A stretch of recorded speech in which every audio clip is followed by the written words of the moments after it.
ومن يضلله فلا هادي له ونشهد أن لا إله إلا الله وحده لا شريك له ونشهد أن سيدنا ومولانا محمدا عبده ورسوله صلى الله تعالى عليه وعلى آله وأصحابه وبارك وسلم تسليما كثيرا كثيرا أما بعد فأعوذ بالله من الشيطان الرجيم بسم الله الرحمن الرحيم كتب عليكم القتال وهو كره لكم وعسى أن تكرهوا شيئا وهو خير لكم وعسى أن تحبوا شيئا وهو شر لكم والله يعلم وأنتم لا تعلمون صدق الله مولانا العظيم وصدق رسوله النبي الأمي الكريم ونحن على ذلك لمن الشاهدين والشاكرين والحمد لله رب العالمين মহান আল্লাহ রব্বুল আলামিনের শুকর, আল্লাহ আমাদেরকে একজন ইমানদার বান্দা হিসেবে আল্লাহর মহান ইবাদত জুমার নামাজ আদায়ের উদ্দেশ্যে তার ঘরে আসার তৌফিক দিয়েছেন। আলহামদুলিল্লাহ। আল্লাহ রাব্বুল আলামিন আমাদের জন্য ভালাই চান, আল্লাহ আমাদের কল্যাণ চান। এই জন্য আল্লাহ রাব্বুল আলামিন জাহান্নামের তুলনায় জান্নাত বেশি বানিয়েছেন। জাহান্নাম বেশি না জান্নাত বেশি? জান্নাত বেশি। আল্লাহ ভালো চান এজন্য। এবং আল্লাহ রাব্বুল আলামিন আমাদেরকে জান্নাতি বানানোর জন্য আদম আলাইহিস সালাম থেকে শুরু করে মুহাম্মদুর রাসূলুল্লাহ সাল্লাল্লাহু আলাইহি ওয়াসাল্লাম পর্যন্ত 1,00,000 বা 2,24,000 নবী রাসূল পাঠিয়েছেন। জাহান্নামে যাওয়ার জন্য আল্লাহ কোন প্রতিনিধি পাঠিয়েছেন না, বরং জাহান্নামী বানানোর জন্য একজন কসম খেয়েছে, শয়তান। আল্লাহ সেই কথাটাও আমাদের বলে দিয়েছেন, সে আমাদের দুশমন, এই কথাটাও আল্লাহ বলে দিয়েছেন। শয়তান মানুষের দুশমন, এটা আল্লাহ কোরআনে বারবার বলেছেন। দুশমনের পরিচয় দিয়েছেন, দুশমন থেকে সতর্ক করেছেন, দুশমন কিভাবে কিভাবে আমাদের ক্ষতি করবে এটাও জানিয়ে দিয়েছেন। এই ক্ষতি থেকে বেঁচে আমরা জান্নাতে কিভাবে যাব এটাও বলেছেন। কোরআনে কারীমের শুরু থেকে শেষ পর্যন্ত আল্লাহ রাব্বুল আলামিন বিভিন্ন ভাবে এই কথাগুলোই আমাদের বুঝিয়েছেন যে এভাবে চললে তোমরা জাহান্নাম থেকে বাঁচবে, জান্নাতে যাবে। তাহলে আল্লাহ রাব্বুল আলামিন কি পরিমাণ মায়া করেন, দয়া করেন। আমি যে আয়াতে কারিমা তেলাওয়াত করেছি, আল্লাহ রাব্বুল আলামিন মূলত এই আয়াত জিহাদ ফরজ করার বিষয়ে নাজিল করেছেন। যদিও আয়াত জিহাদ ফরজের বিষয়ে অবতীর্ণ, কিন্তু আয়াতে যে দাবিগুলো আছে, যে কথাগুলো আছে, সেগুলো ব্যাপক। আল্লাহ রাব্বুল আলামিন বলেন, কুতিবা আলাইকুমুল কিতাল ওয়া হুয়া কুরহুল লাকুম, তোমাদের উপর জিহাদ ফরজ করা হয়েছে অথচ তোমরা তা অপছন্দ করো। এরপরে যেটা বললেন, ওয়া আসা আন তাকরাহু শাইআন ওয়া হুয়া খায়রুল লাকুম, কিছু কিছু বিষয় এরকম আছে তোমাদের কাছে অপছন্দ লাগবে কিন্তু আসলে সেটা তোমাদের জন্য কল্যাণকর। ওয়া আসা আন তুহিব্বু শাইআন ওয়া হুয়া শাররুল লাকুম, কিছু কিছু বিষয় এরকম আছে যেটা তোমরা পছন্দ করবে, নিজের জন্য কল্যাণকর ভাববে, অথচ তা তোমাদের জন্য ক্ষতিকর। এরপরে বললেন ওয়াল্লাহু ইয়ালাম ওয়া আনতুম লা তা'লামুন, আল্লাহ জানেন তোমরা জানো না। কিসে আমাদের কল্যাণ আর কিসে আমাদের অকল্যাণ এটা আমরা ভালো জানি না আল্লাহ ভালো জানেন। আমরা জানবো কেমনে? আমাদের তো ভবিষ্যৎ সম্পর্কে জ্ঞান নাই, অতীতের কথা মনে থাকে না। এই কথাটা আমরা মাঝে মাঝে আলোচনা করি, অতীতের কথা তো মনে থাকে না। আজকে সকালের কথা অনেকের মনে নেই, সকাল থেকে কয়জনের সাথে আপনার দেখা হয়েছে অনেকেই বলতে পারবেন না, কার কার সাথে কতটা কথা হয়েছে সবাই বলতে পারবেন না, যারা পান খান কয় খিলি খেয়েছেন বলতে পারবেন না, যারা রুটি খান কয় টুকরা রুটি গিলেছেন বলতে পারবেন, কয়টা খেয়েছেন হয়তো বা বলতে পারবেন, কিন্তু কয় টুকরা করে খেয়েছেন এটাও বলতে পারবেন না। তাহলে সকালের বিষয়টা দূর অতীত না নিকট অতীত? নিকটবর্তী অতীত না? নিকটবর্তী অতীতের কথাও তো মনে থাকে না, আর ভবিষ্যতে কি হবে এটা তো আমরা জানি না।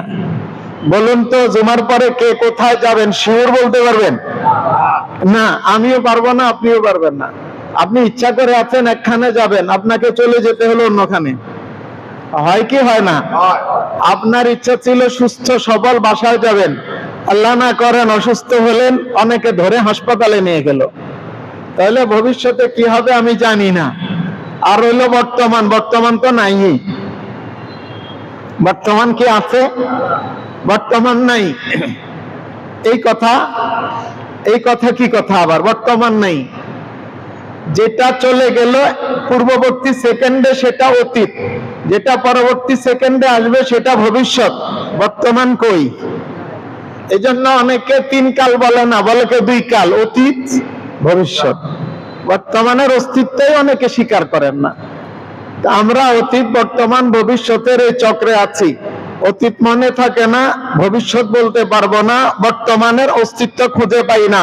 তাহলে এই দুর্বল মানুষেরা কি করে বলতে পারবো ভবিষ্যতে আমাদের কি ভালো হবে কি মন্দ হবে?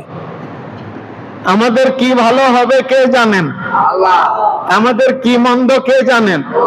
আল্লাহু ইয়ালাম ওয়া আনতুম লা তা'লামুন। আল্লাহ বলেন আল্লাহ জানেন তোমরা জানো না। কে বলেন? এটার উপর আমাদের বিশ্বাস আছে তো? কে জানেন? আল্লাহ।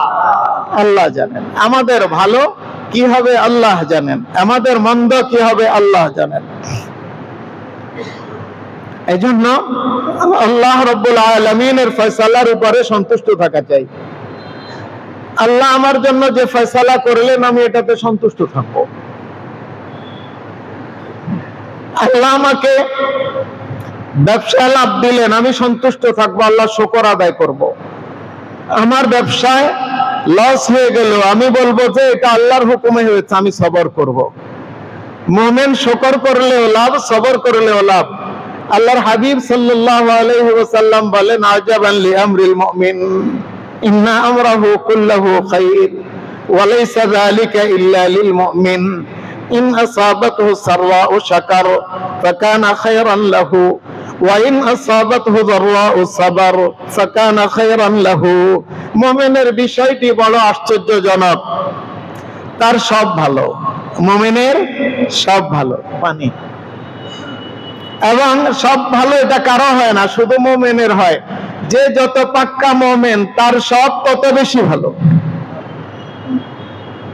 আল্লাহর নবী বলেন ওয়ালাইসা যালিকা ইল্লা লিল মুমিন, মুমিন ছাড়া সব ভালো আর কারো নাই। কেন মুমিনের সব ভালো? তার যদি কোনো সুখবর আসে, কোনো ভালো দিক দেখা দেয়, চাকরিতে প্রমোশন হলো, ব্যবসা লাভবান হলো, ক্ষেত ফসল বেড়ে গেল, পরীক্ষায় পাশ করলো, কাঙ্ক্ষিত সন্তান পেল ইত্যাদি, তো শাকার আল্লাহর শুকর করে। মুমিন শুকর কার করবে? আল্লাহর শুকর করবে। আল্লাহর শুকর করলে আল্লাহ রাব্বুল আলামিন বলেন লা আযীদান্নাকুম, শুকর করেছো নেয়ামত বাড়িয়ে দেব। আর ওয়াইন আসাবাতহু দাররাউ সাবার, আর যদি কোনো ক্ষতি হয়, ব্যবসায় ক্ষতি হলো, বাড়িতে আগুন লাগলো, বন্যায় তলিয়ে গেল, বাড়িঘর ভেঙে গেল, তুফানে উড়িয়ে নিল, বিবি মারা গেল, ছেলে সন্তান অসুস্থ হলো, চাকরিতে জটিলতা দেখা দিল, আরো কত কিছু, সবর সবর সবর, আসবির, আল্লাহর জন্য সবর করব। আল্লাহর নবী বলেন ফাকানা খায়রান লাহু, এটাও তার জন্য ভালো, সবর করলেও ভালো। সবর করলে কি ভালো? আল্লাহ বলেন ইন্নাল্লাহা মাআস সাবিরিন, আল্লাহ সবরকারীদের বন্ধু। সুবহানাল্লাহ। আপনার বন্ধু আল্লাহ, আর কে লাগবে বলেন? আপনার বন্ধু যদি আল্লাহ হন, আর কে লাগবে? কারো বন্ধু যদি ক্ষমতাধর হয়, সে খুশি হয়। আল্লাহ তো ওয়াহুয়াল কাবিয়ুল কাদিরুল মুকতাদির ওয়াহুয়াল জব্বারুল কাহ্হার, মহাপরাক্রমশালী, মহাপরাক্রান্ত আল্লাহ রাব্বুল আলামিন, সকলের উপরে তার ক্ষমতা। আলা কুল্লি শাইইন কাদিরুন ফাআলুল লিমা ইউরিদ, আল্লাহ রাব্বুল আলামিন যা চান তা হয়, যখন চান তখন হয়, যেভাবে চান সেভাবে হয়। আল্লাহর ক্ষমতা সবচেয়ে বেশি। আল্লাহ যদি সবরের কারণে আপনার আমার সঙ্গী হন, আপনার আমার বন্ধু হন, তাহলে আপনার আমার লস না লাভ?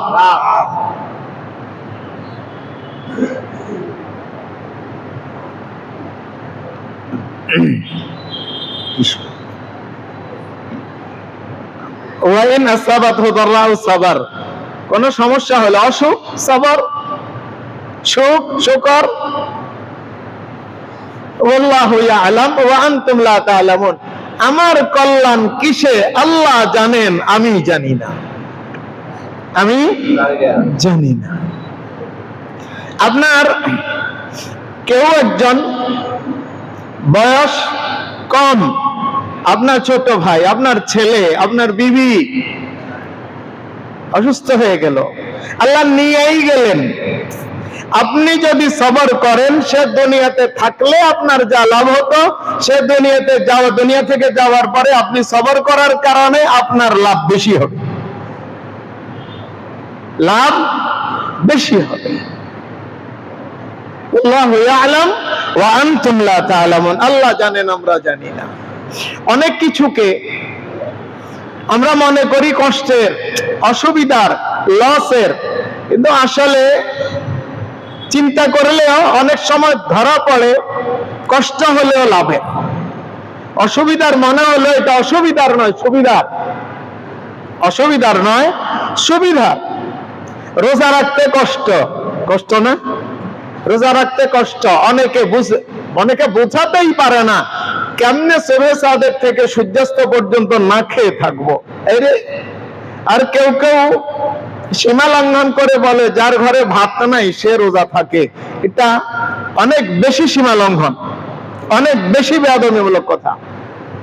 এই কথা বললে সাথে সাথে সে ইসলামের বাইরে চলে যাবে, কারণ একটা ফরজ বিধানকে সে তাচ্ছিল্য করেছে, সাথে সাথে সে আর একটা ইহুদি নাসারার মধ্যে বিশ্বাসগত দিকে কোনো তফাৎ নাই। যে এরকম বলবে,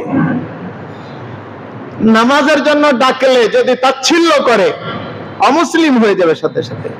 অনেকের কষ্ট লাগে, নামাজের জন্য আসতে কষ্ট লাগে, মনে হয় যেন ক্রেতা এসেছে, এখন বিক্রয় করলে আমার লাভ হবে, পরবর্তীতে নামাজটা পড়ে নিব, নামাজও হবে, বিক্রয় করে লব্ধ আমার মুনাফাটাও হবে। তার কাছে মনে হয় যেন নামাজ পরে পড়লে লাভ, এখন বিক্রয় করলে লাভ।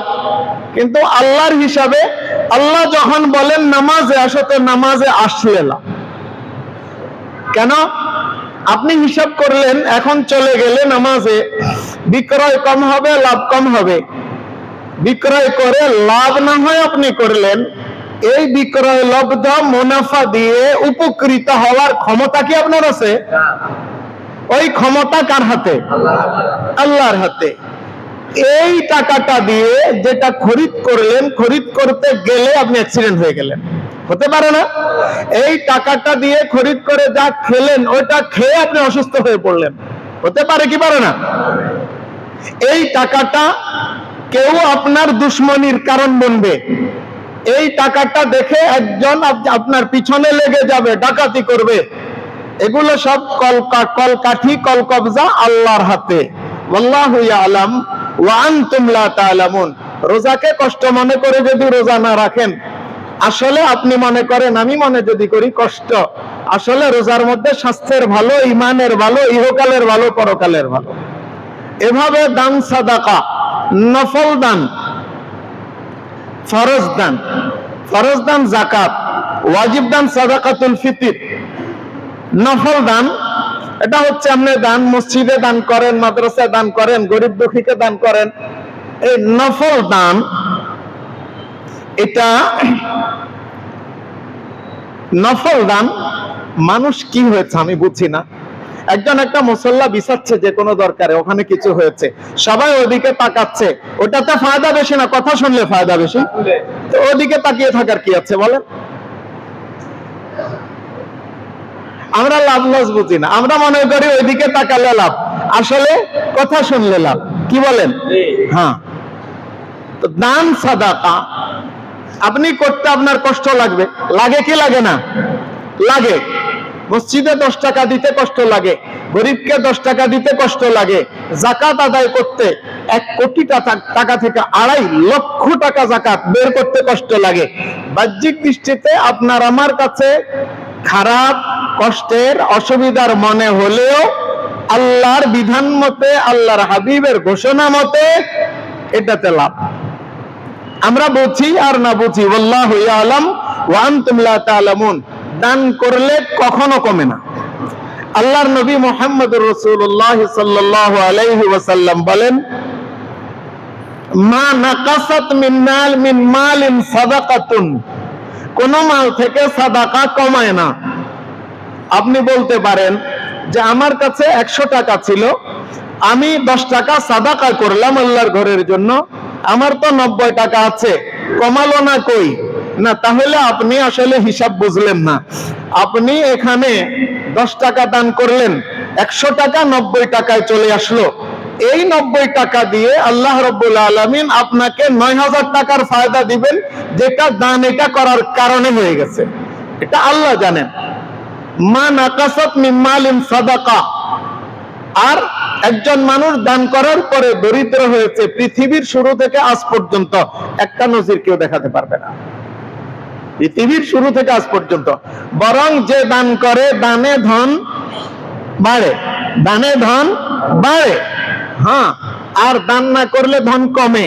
বুখারী শরীফের হাদিস, আল্লাহর নবী মুহাম্মদুর রাসূলুল্লাহ সাল্লাল্লাহু আলাইহি ওয়াসাল্লাম বলেন, প্রত্যেকদিন মালাকান ইয়ানজিলান, প্রত্যেকদিন 2টা ফেরেশতা আসমান থেকে নেমে আসে। ইয়াকুলু আহাদুহুমা আল্লাহুম্মা আতি মুনফিকান খালাফা ওয়া ইয়াকুলুল আখারু আল্লাহুম্মা আতি মুমসিকান তালাফা। একজন বলে আল্লাহ দানকারীকে বাড়িয়ে দাও, আরেকজন বলে আল্লাহ যে খিচে রাখে, দান করে না, তাকে কমিয়ে দাও।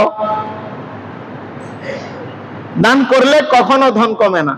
আপনার আমার কাছে মনে হতে পারে দান করলাম কমে গেল, কিন্তু দেখা যাবে যে বছর ঘুরিয়ে আসতে না আসতে আপনার অনেক টাকা বেড়ে গিয়েছে, কল্পনাও করতে পারবেন না আপনার গত বছরের তুলনায় এই বছর এত বেশি কেমনে হলো, এত টাকা যাকাত কেমনে বেড়ে গেল। এরকম ভাবে যে কোনো কিছু আল্লাহ রাব্বুল আলামিন যদি কোনো হুকুম ফরজ করেন, আপনার নজরে এসেছে ফরজ, আপনাকে এটাকে গুরুত্ব দিতে হবে। পর্দার বিধান ফরজ। 14 জন মহিলার সাথে দেখা দেওয়া যায়, এর বাইরে কোনো মহিলার সাথে দেখা দেওয়া যায় না। ওই 14 জন মহিলা বিপরীত দিকের পুরুষের সাথে দেখা দিতে পারে, অন্য কারোর সাথে নয়। আম্মা, খালা, ফুফু, নানি, পুত্রবধূ, দুধমা, বোন, ভাগিনী, বেটি, নাতনি, শাশুড়ি, ভাইয়ের বেটি, দুধমন, সৎমা, এই 14 প্রকারের মহিলা ছাড়া দাদি আর নানি একসাথে এই 14 প্রকারের মহিলা ছাড়া আর কারো সাথে দেখা দেওয়া যায় না। এখন আপনার কাছে মনে হবে যে আরে কেমনে দেখা না দিই, আমার মামির সাথে কেমনে দেখা না দিই। আপনার কাছে মনে হবে আরে চাচি আর মা তো সমান, চাচির সাথে কেমনে দেখা না দিয়ে পারি। আপনার মনে হবে ভাইয়ের শাশুড়ি আমার মায়ের বেয়েন কেমনে দেখা না দিয়ে পারি।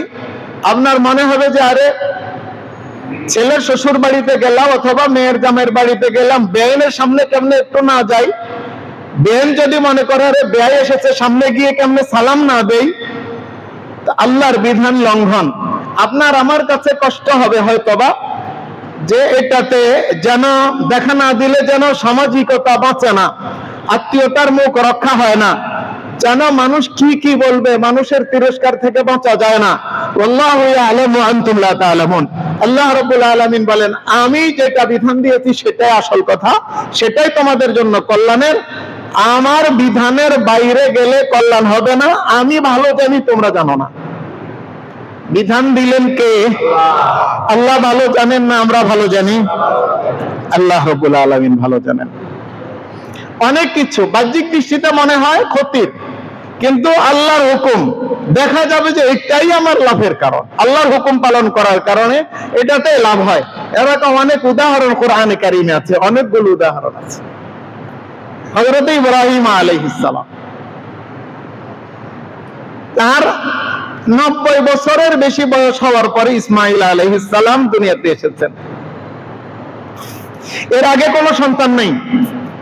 ইসমাঈল আলাইহিস সালাম দুনিয়াতে আসার পরে যখন দুধের শিশু, আল্লাহ রাব্বুল আলামিন নির্দেশ দিলেন বিওয়াদিন গায়রি যি জারহিন, এমন জায়গায় নিয়ে রেখে আসো পুত্রকে এবং তার মাকে, তোমার বিবি এবং তোমার পুত্রকে এমন জায়গায় রেখে আসো যেখানে কোনো প্রকারের গাছপালা, তরুলতা, মানুষজন, জীবজন্তু কিচ্ছু নেই। জিবরিল আলাইহিস সালাম রাস্তা দেখিয়ে দেখিয়ে নিয়ে গেলেন। যারা মক্কা শরীফ গিয়েছেন, ইব্রাহিম খলিল রোড, ওখানে ওইদিকে বাঙালিদের থাকা হয় বেশি, ইব্রাহিম খলিল রোড, এই জায়গাটা দিয়ে, তখন তার রোড ছিল না, এইখান দিয়ে এসেছেন। এখানে এসে রেখে গিয়েছেন এক জায়গায় যেখানে শুধু ধু ধু বালি, কয়েকটা পাহাড়, আর কিছু নেই। খেজুর গাছ নাই, খেজুর গাছ তো তখনও ছিল না, এখনো নাই। মানুষজন নাই, ঘর বাড়ি নাই, কিছু নেই। এখানে রেখে গিয়েছেন। বাহ্যিক দৃষ্টিতে কষ্টের, কি বলেন, অবলা নারী, নিষ্পাপ দুধের শিশু, এখানে কেমনে রেখে আসি? কিন্তু ইব্রাহিম আলাইহিস সালাম কোনোই আপত্তি করেননি। আল্লাহর নির্দেশ পালন করার জন্য রেখে এসেছেন। আল্লাহর নির্দেশ পালনের ব্যাপারে চু নেই, চারা নাই। কেন? কোনো কেন নেই, কোনো কেন নেই। বান্দা আল্লাহর হুকুম পালন করতে কোনো কেন জিজ্ঞেস করতে পারবে না। এটা হচ্ছে আসল গোলামি। ইব্রাহিম আলাইহিস সালাম কোনো কেন জিজ্ঞেস করেননি, এটা হচ্ছে আসল গোলামি।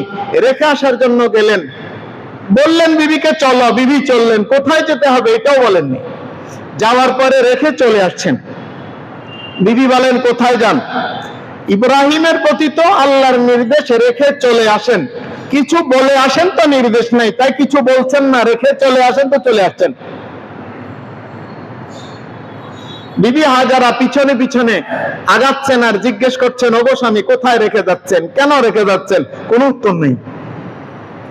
এক পর্যায়ে জিজ্ঞেস করলেন, আল্লাহ আমার হক, আল্লাহ নির্দেশ দিয়েছেন আপনাকে?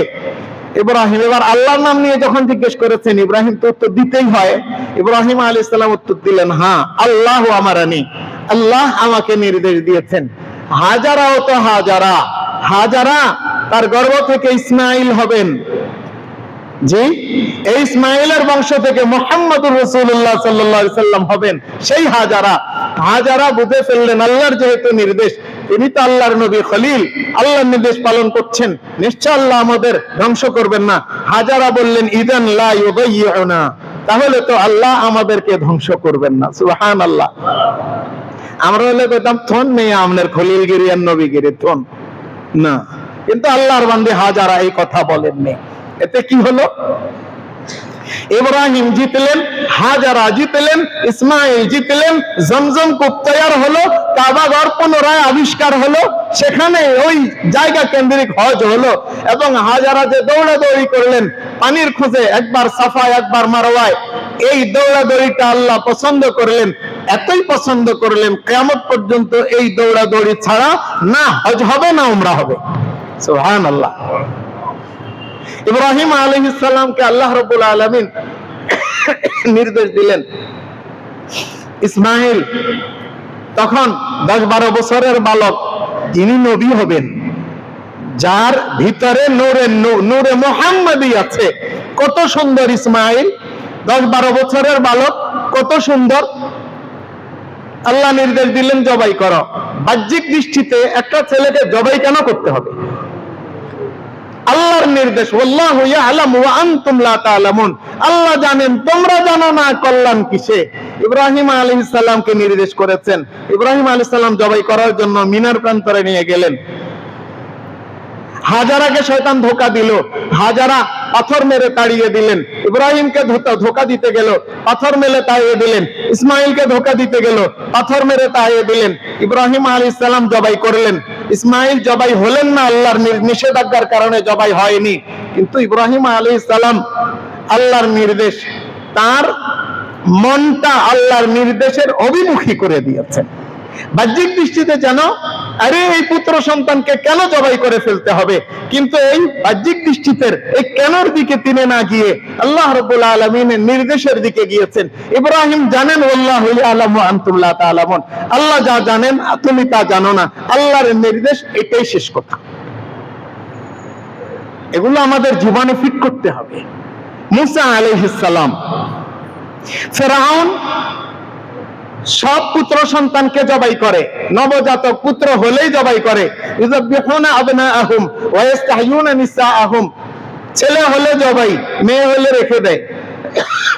গরম দেন।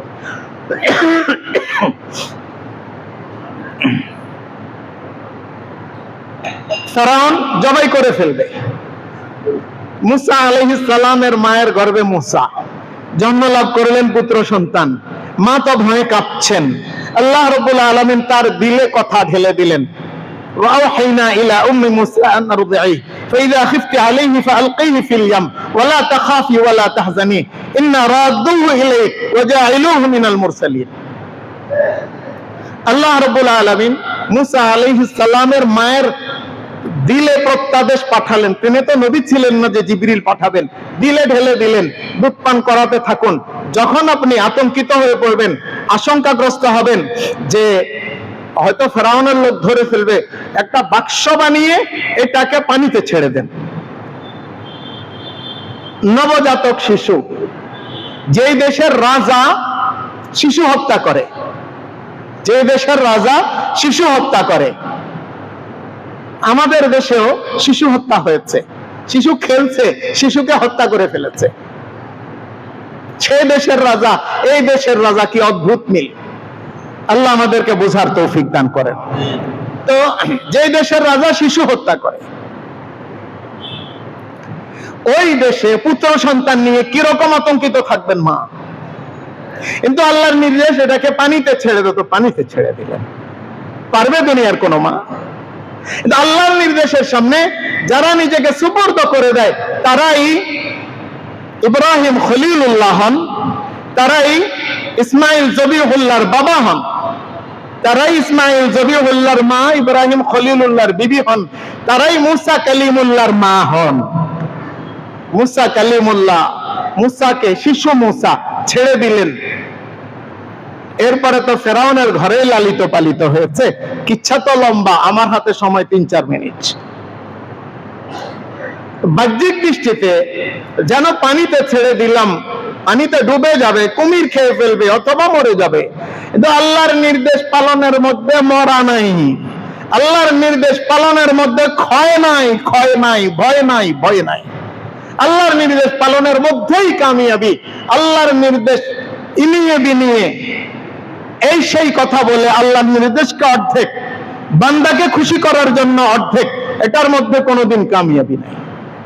যে চরিত্র বেশিরভাগ আমাদের, আমরা ইসলামও পছন্দ করি, আল্লাহ ভি রাজি রহে শয়তান ভি নারাজ না হো, এই কথা আল্লাহর শরীয়তে নাই। এটা আল্লাহর শরীয়তে নাই। আল্লাহর শরীয়তে যেটা আসবে ওইটাই মানবো, এর বাইরে কোনো মানা নাই। দুনিয়ার কারো কথা তখন মানবো, দুনিয়ার কারো প্রশংসা তখন করব যখন ওই মানা এবং প্রশংসা করার মধ্যে আল্লাহর বিধান লঙ্ঘন না হবে, এর বাইরে না। তো শেষ পর্যন্ত মুসা আলাইহিস সালাম ফেরাউনের ঘরেই লালিত পালিত হলেন। দরববন্দ দুশমন আন্দর খান আবুদ হিলায়ে ফিরআউন জি আফসান আবুদ, সারা দেশে হেঁটে হেঁটে মানুষ হত্যা করে, আর যেটার হাতে তোর রু যাবে, যাকে তাড়া করতে গিয়ে তুই লোহিত সাগরে ডুবে মরবি, তাকে তুই লালন পালন করছিস। আল্লাহ তোর ঘরে লালন পালন করাচ্ছেন। এই ওয়াহদাহু লা শারীকা লাহু, এই আল্লাহ মহান শক্তিধর আল্লাহরই আমরা ইবাদত করি, আলহামদুলিল্লাহ। ইউসুফ আলাইহিস সালামের ভাইয়েরা ইউসুফ আলাইহিস সালামকে কূপে ফেলে দিল না? ওয়ালকুহু ফি গায়াবাতিল জুব ইয়ালতাকিতহু বা'দুস সাইয়ারা ইন কুনতুম ফাইলিন। কেউ বলে মেরে ফেলো, কেউ বলে পুঁতে ফেলো, কেউ বলে না ওই যে বনের ভিতরে নিয়ে কূপের মধ্যে ফেলে দেব। তো কেউ পানি নিতে আসলে পানির বালতির সাথে যদি উঠে, তো এটা দূর দেশে, দেখতে তো খুব সুন্দর, দূর দেশে চলে যাবে, চলে গিয়েছে তাই, এভাবেই গিয়েছে। তারা দেশান্তর করার জন্য, বাবার স্নেহ মায়া পাওয়ার জন্য ইউসুফকে দূরে সরিয়েছে। আল্লাহ সেখান থেকে ইউসুফকে নিলেন, কূপ থেকে মিশরের বাজারে উঠলো, সেখান থেকে মিশরের অর্থমন্ত্রী খরিদ করলেন, অর্থমন্ত্রী লালন পালন করলেন। শেষ পর্যন্ত ইউসুফ আলাইহিস সালাম নিজেই মিশরের অর্থমন্ত্রী হয়ে গেলেন। তাহলে আমাদের দৃষ্টিতে অনেক কিছু খারাপ হবে, কিন্তু আল্লাহর বিধানের ভিতরে যদি আমরা চলি,